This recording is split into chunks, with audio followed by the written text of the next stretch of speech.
Hi everyone, welcome to the Testcross. A Testcross is essentially used to determine genotype of a parent.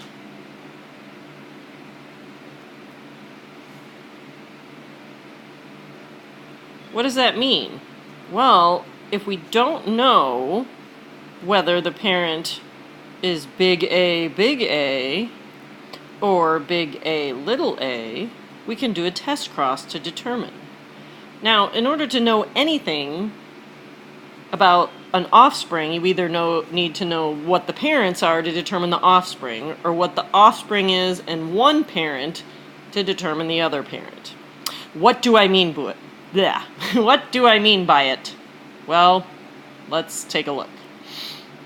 Let's say we have a tall plant, which means we know it has at least one big T. But guess what? We're going to use the line, right? What does our line mean? The line equals big T or little t. Both would look tall. Okay? What can we cross this to? A Testcross, by definition, is cross to homozygous recessive.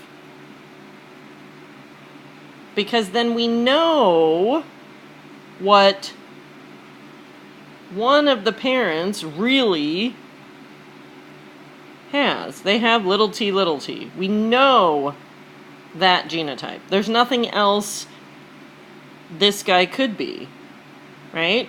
If you're homozygous recessive, you have to be two of the same lowercase recessive alleles. So we know this guy. So we know one of the parents. We don't know what the other parent is, right? T question mark.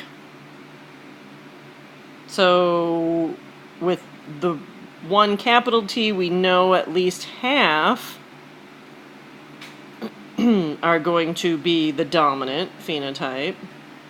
And then it depends on what this other guy is here. Whoa, stop. This guy right here. If it's a big T, right, this would be big T, little t, big T, little t. And they would then be all dominant. Right? All heterozygous, all dominant. But what if he is little t?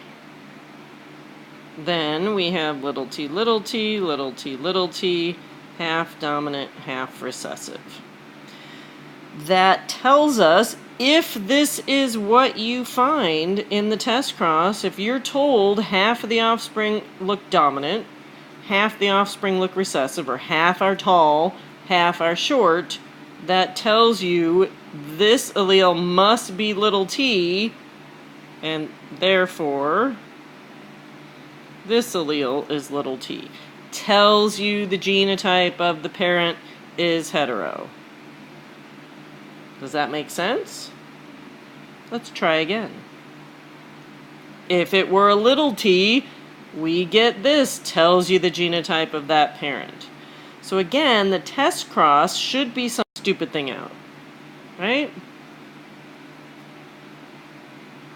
We know little t, little t. What if it's a big T? All, whoops, too many L's. All tall. All dominant. That tells you what? That must be a big T. Tells you the genotype of that parent. You guys practice. Right? Ooh, hello. Sorry. Right? So essentially the Testcross is, where are we?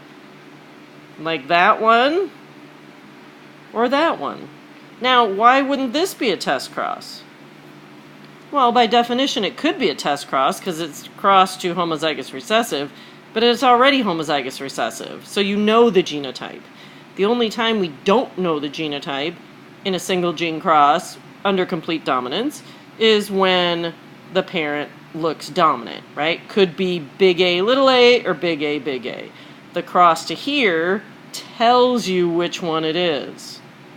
So again, that should be something you do without needing to draw the Punnett square, but by all means, draw me some Punnett squares so that you know these cold. Half and half, you know the parent had to be heterozygous. All had to be homozygous. And there you go. That's a test cross. Good work, people.